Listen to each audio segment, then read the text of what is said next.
The largest, strongest ship in the world sank in just 2 hours and 40 minutes. And the most heartbreaking part, it never should have happened. The 14th of April, 1912, 11:40 p.m.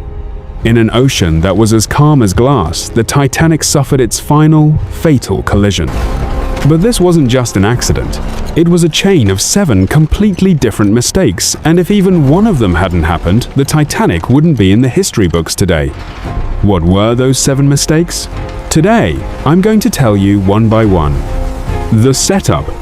The story begins in Belfast, Ireland, in the year 1909. There was a company, White Star Line. They had one dream: to build a ship the world had never seen before. So, they built it, the RMS Titanic. 3 years of relentless work, the sweat of 15,000 laborers, and £7.5 million, which is over $400 million today. This ship was so massive that its length was 269 meters. Imagine 3 football fields put together. The first class had a swimming pool, a gym, private dining rooms. A single ticket cost the equivalent of $100,000 today. And who was the captain of this dream? Captain Edward Smith, a man with 40 years of experience. This was meant to be his final voyage before retirement. The most respected captain, the greatest ship. So, what went wrong? If everything was perfect, the captain, the ship, the engineering, then why did it all sink? The answer lies in a human habit, one that we all share. And that habit is arrogance. Mistake 1. The illusion of speed. The Titanic set sail from Southampton, England, on the 10th of April, 1912. The destination, New York. And the owner of the ship, J. Bruce Ismay, the CEO of White Star Line, was right there on board. And he had only one thing on his mind. We will reach New York in record time. The world will watch. So there was an unspoken pressure on Captain Smith run the Titanic at top speed. 22.5 knots. That was the Titanic's speed that night. A brand new ship, its maiden voyage, uncharted waters, and top speed. Think about it. Would you drive your brand new car at 200 kilometers per hour on the highway on the very first day? No. But that is exactly what happened with the Titanic. And this was just the first mistake. Because on that very same day, 3 different ships were sending radio messages to the Titanic, trying to warn them of a massive danger. But those warnings never reached the captain. Mistake 2. Deaf ears. Since the morning of April 14, other ships had been sending radio warnings to the Titanic. The SS Caronia, the SS Baltic, the SS Masaba, all 3 of them said, "There is a massive field of icebergs ahead. Proceed with caution." But the Titanic's senior radio operator Jack Phillips was buried in other work at that moment. He was busy sending personal messages for the first-class passengers back home to their relatives. One ship even stated clearly, "We are stopped and surrounded by ice directly in your path." Phillips read that message and left it on the captain's desk, completely forgetting about it. That warning was never officially logged. And with the night came another disaster. The ocean that night was completely dead. No waves, no sound. Whenever there is an iceberg, waves crash against its base, and sailors can spot the white water from afar. But that night, no waves. The water was like a mirror. Spotting the ice was practically impossible. And then came the third and perhaps the most shocking mistake. The lookout guards sitting in the Titanic's crow's nest, the men whose only job is to watch the path ahead, were missing one crucial thing. And that thing was so basic, you won't believe it. Mistake 3. The secret of the binoculars. The Titanic's crow's nest, the highest viewing point on the ship. Sitting up there were Frederick Fleet and Reginald Lee. Their job was to look ahead into the pitch-black night, spot any obstacles, any mountains of ice, any sign of danger. But they didn't have binoculars in their hands. Why? Because right before the ship left Southampton, an officer was reassigned and the locker holding the binoculars got locked. And the key to that locker, it went back to Southampton in the pocket of the reassigned officer. Just one key. Just one mistake. Later, Frederick Fleet testified in court. If we had those binoculars, we would have seen the iceberg soon enough to get out of the way.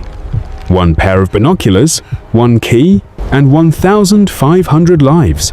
But the story doesn't end here. Because when the iceberg was finally spotted, the ship did exactly what it shouldn't have done. If the Titanic had hit it head-on, we probably wouldn't be telling this story today. Mistake 4. The fatal turn. At 11:39 p.m., Frederick Fleet saw it, a dark shadow blocking the stars. He rang the bell 3 times and yelled into the phone, "Iceberg, right ahead." Immediately, First Officer Murdoch gave the command. Hard to starboard, engine reverse.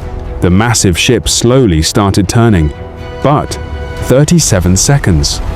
In just 37 seconds, while desperately trying to turn out of the way, the ship's side scraped against the underwater ice. Now, here is the secret that shook the engineering world. The Titanic's steel plates, which were joined by rivets, those rivets were made of cast iron, a cheaper, brittle metal, instead of pure steel.